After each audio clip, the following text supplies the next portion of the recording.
Well, hey there, you're on the internet, I have some free time, and welcome to the Triple N Network, where all you newbie nib nerds can find all the news you'll need. Let's look at an ink today, shall we? Now, today's ink is by Noodlers, and it's an exclusive ink for Wonderpens in Canada, and I actually have a bottle of this. I'm going to open this up. It's Raven Black, and it was sent to me by the wonderful, original, mysterious benefactor. And this is the bottle. It's actually a quite pretty bottle. But yeah, from New England to Canada. And I can't remember any of the special features. I probably should have looked that up. Maybe I'll add it at the end of the video. But yeah, so have a bottle of it. It's yet another Noodler's Black. There are quite a few of them. And yeah, this is for Canada. Yeah, so two pens I used were these. Now, this is a JinHao X450. I have more of these than I'd care to mention. But they all are fairly broad and fairly wet, and this one generally is. And this is a Nemosine. It's a Singularity. It has a 0.6 stub, which is a fairly small stub. And as you can probably tell, you cannot see through those tines. Oh, you can see. Anyways, they're pretty tightly packed together. It's one of my drier writing pens. I should say one, but actually four of them. And I keep them like that intentionally just for tests like this. So, wet pen with a broader nib, smaller pen, drier nib. Good comparison, or contrast, I should say. Now, speaking of comparisons, let's look at some. So, here's Noodler's Raven Black. And here's another exclusive. This one's for Fountain Pen Hospital in New York City. This is Old Manhattan Blackest Black. My like label on the back of my box, because I actually have a bottle of this, again from the wonderful mysterious benefactor. On the label from the store it says Blackest Black, but on the bottle it just says black. But anyway, so very little difference here. This one might be a little bit more dense, but they both have these greenish undertones that hopefully I will, I don't know, get to demonstrate in more detail someday eventually? I don't know. So here's Diamine Onyx Black, which is not quite as dark, but where it is, it seems very similar, and I'm kind of looking forward to using this sample because it managed to sheen even on this 32-pound all-cotton paper. So, yeah. Another Noodler's Black. This one is Bad Black Moccasin from the Warden series. This stuff is intense, let me tell you guys. It may be a bit darker, but here in the lightest areas, it kind of has the same green undertones that we see here. I don't know how much that's going to come up on camera because it is just so subtle. And lastly, I actually have KWZ's Rotten Green, which is so dark of a green, it's almost black. And in fact, here where it's laid on absolutely just sopping wettest, it quite looks like the lightest areas here, because there really are some green undertones, and I hope I'm able to get that through on camera as we go along. So yep, I may have to edit this. Alright, now the one on the left with the little D up in the corner, that is the one that I let dry. Bear in mind, I only let it dry for about 20 minutes, and most Noodler's Black inks actually take a while to sink in because they bond with the cellulose. And for some it can take a day, for sometimes it can take 3 days. Now all of these tests were done on the paper. All the paper tests, the writing tests, were given about a day, I believe. I let them dry for a day. But this, I did how I usually did. So I put the line of ink here on this one and pretty much instantly dunked it in the water. And then when this fully dried, which is, you know, maybe 10-15 minutes, then I dunked this one. But I put the lines down at pretty much the exact time. So this one was allowed to seep in for maybe 15 minutes. Usually I do a third one where I let it dry for a full day, but I guess I forgot this time. But you can definitely see a difference, as you can tell. Now you can definitely see where that first drop was initially put. You can see how this definitely has greenish, goldish undertones. It's fighting being pushed up. We get sort of these little areas of dark black through here. We get this interesting blue right through here. And then up here it's sort of a hazy gray. Now here where it was allowed to dry, now again, this is just a difference of maybe 10-15 minutes. Look at how dark that got. That's really not bad. I mean, like, that's solid. That's really fighting. And then we have much lighter gray through here. We have less of this stuff. And then that blue is much more pronounced, and that gray up at the top is much lighter. So yeah. Now, the letting it dry is not how you're supposed to do these, but I've continued to do them over the years because I feel like they really taught me something about how ink behaves.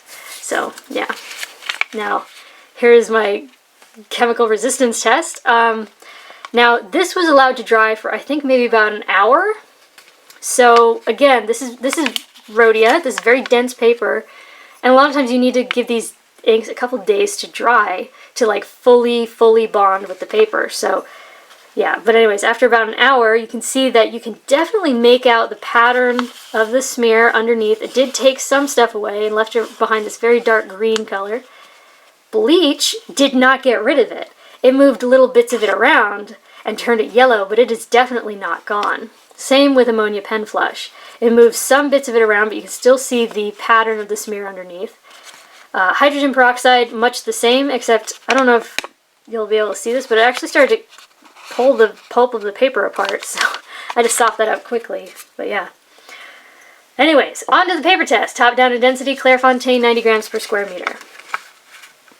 Yeah, so that ink is actually kind of wet flowing. I actually realized I didn't write it anywhere on the test, but I'd say it's a 6.5 at least. Because, I mean, look at this. That's one of the driest pens that I own, and look at that smear. And it's very dense color. This is a very dark, intense black. Now, the 0.6 stub took 15 seconds to dry. The fairly broad and wet JinHao took 29. And I don't know if this is going to show up on camera, but down here I say there's no sheen. But there actually is something like a dark red shininess to where it's laid on heavily enough. It's not sheen in the traditional sense, but there is definitely something there. Now, I personally do not like shading in my black ink. I know a lot of people do, but that's really not my deal. And since there is some here, just a little, it's easiest to see in the scrubbie, but there actually is some in the writing as well. It's not my preferred means of black ink writing, but yeah. It's not super well behaved. There are spots of bleed, and I don't know why. And this is brand new Clairefontaine. When I was testing this, I had just gotten this block, and yet we were having some issues. Now, admittedly, where that is happening, it's almost exclusively with the X450, which again is a fairly wet pen, and this is a wet flowing ink, and so, I mean, maybe it was just too much for this paper. And this is a Noodler's black. You know, it has some qualities to it that are unusual to most inks. So, yeah. Anyways, just thought should point that out. But now here's the water test. I believe this is meant to be an eternal black ink from that series. I really should have looked that up. But again, I want to emphasize that, you know, when you hear about Noodler's bulletproof black or things like that, people think that, like, oh, once it's dry, it's done. No, this is a chemical reaction. It takes time.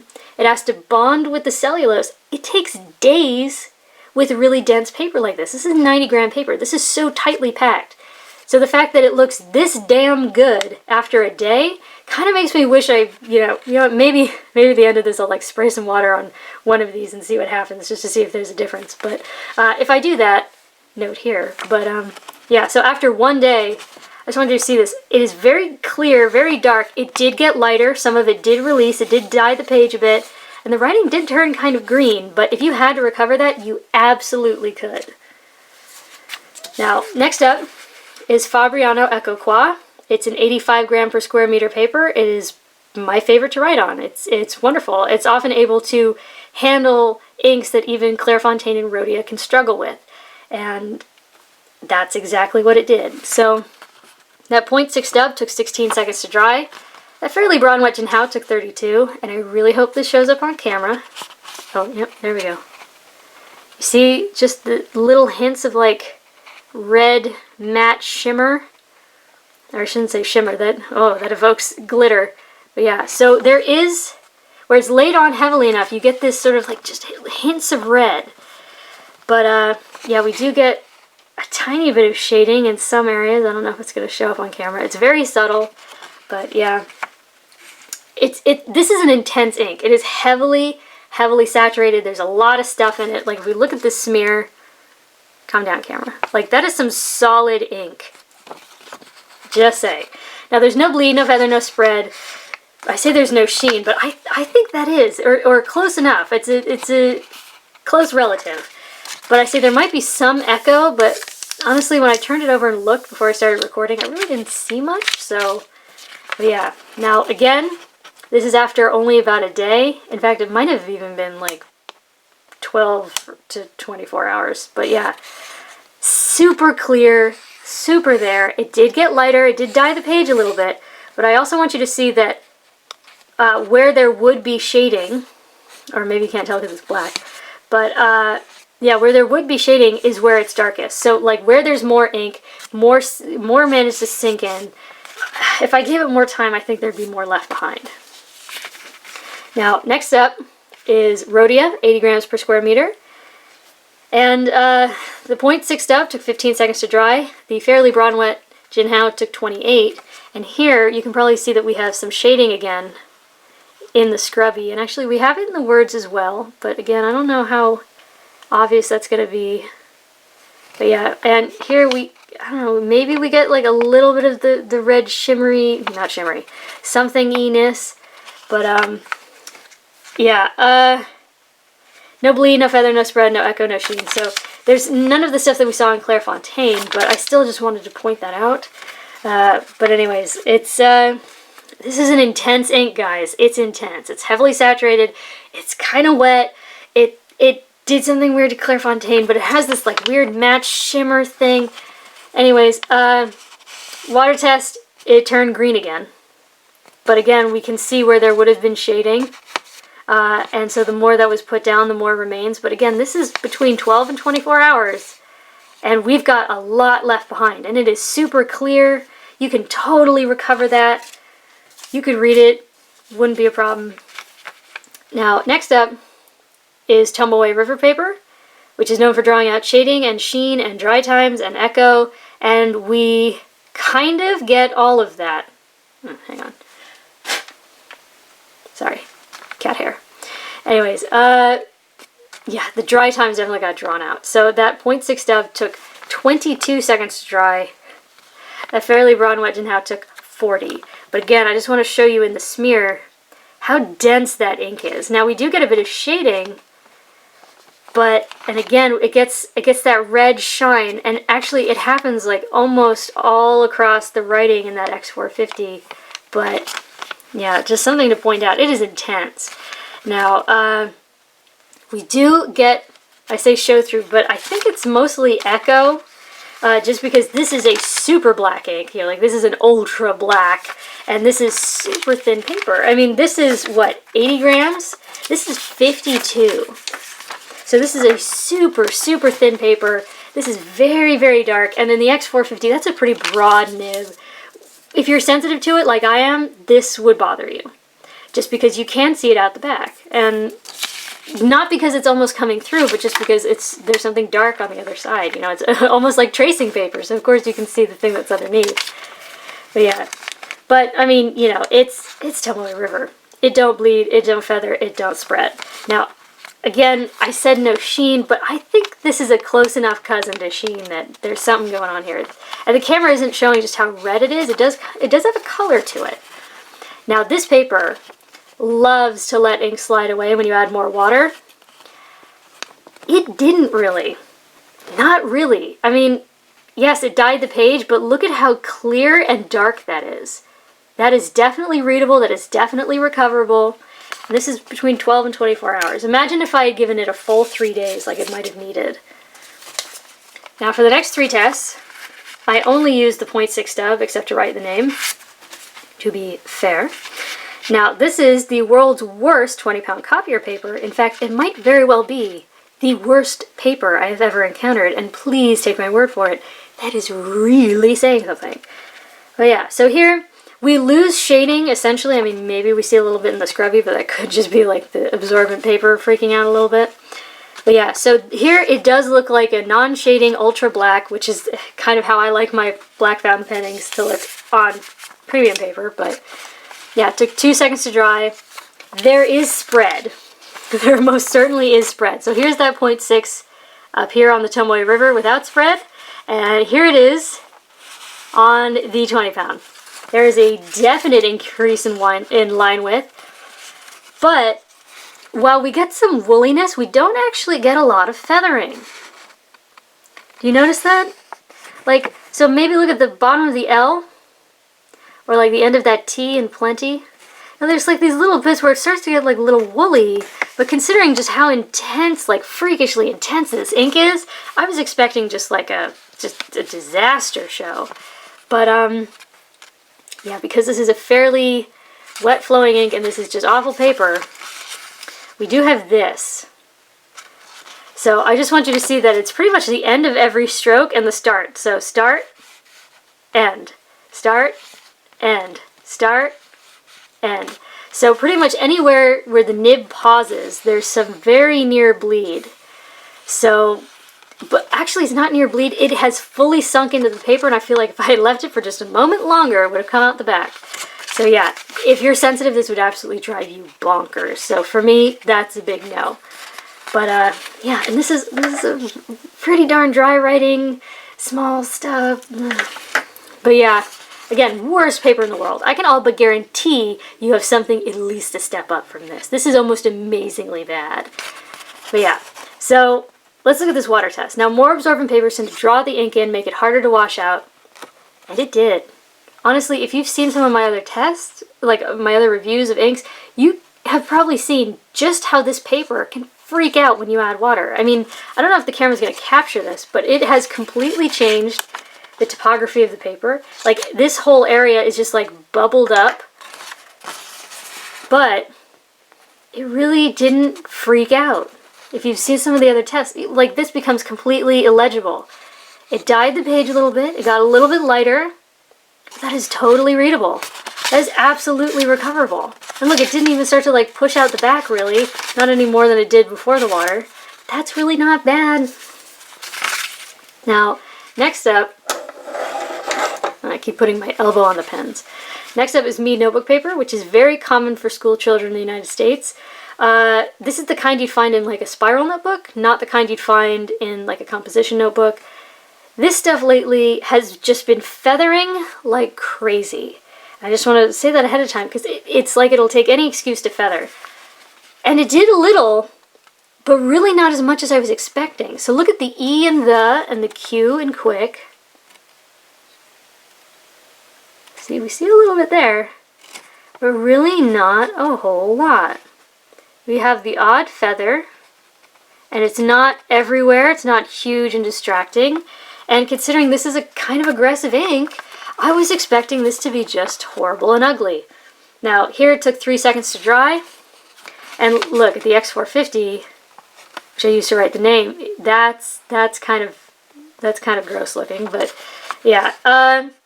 There's not as much spread as we see on the 20 pound. As you can see, the line width did not get as broad, but I'm going to turn this over. This is what really surprised me. There is no bleed. There is none. There is not even near bleed. Like if I bring this in, you see how opaque that is still? How light it is? It has fully sunk into the paper, but it is nowhere near coming out the back. So everything you're seeing here is just because this is an ultra dark black ink and this paper is physically thinner than 20 pound. Can you see it? Yes, you can, because it's very thin, it's very dark. I'm super picky, and since this paper's so cheap anyway, I don't write on both sides of it when I use it, or when I did. But honestly, if you're being super like prudent, that's you could probably put up with that. Just saying. Just saying. Now, this paper can super freak out when you add water. It depends on the ink, it depends on the day, it depends on the whim of the gods. I don't know. But here, considering some of the things we've seen, this really isn't bad. Now, some of it did release, and it looks like it was fighting releasing some of that ink, and so that's why we're getting some of these, I don't know, it almost looks smoky. But look, it didn't freak out. It didn't super feather, it didn't explode. That is absolutely recoverable. And again, you can see how the paper like ballooned out. You can see the line of it changing shape. But yeah, if you had to recover that, you absolutely could.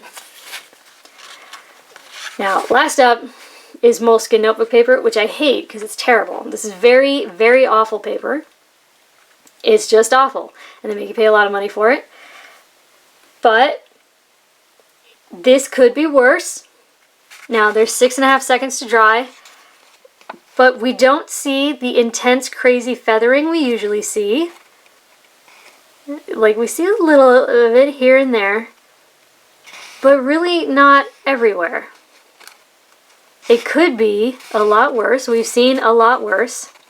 It does have this woolly texture that I'm not sure is going to come across without, you know, without there being much shading. I mean, you can kind of see it in the scrubby, but it's harder to see in the writing, at least on camera. But there are a lot of spots of full bleed through. This did get onto the page below.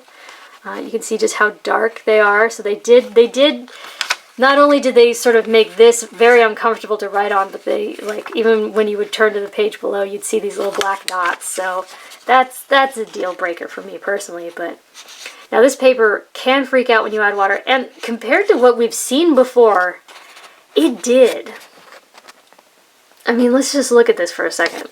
It is starting to like feather. It is starting to like half let go. It really dyed the page. Yeah, that's well, that's Moleskine for you. So yeah, there you go. There's Noodlers for Wonderpens in Canada, Raven Black. It is an ultra black ink. It's got a very pretty bottle. So if you're from Canada and you love Noodlers and you want some, I don't know, civic pride? I don't know, but it's a very dark, intense black. It's pretty wet flowing. It has some strange properties. It's very heavily saturated. You get this interesting like matte sheen in some areas. But yeah, there you go for your consideration from the Triple N Network. If you liked the video, please give it a thumbs up. If you'd like to see more, please subscribe to the channel. And thanks for watching. Bye.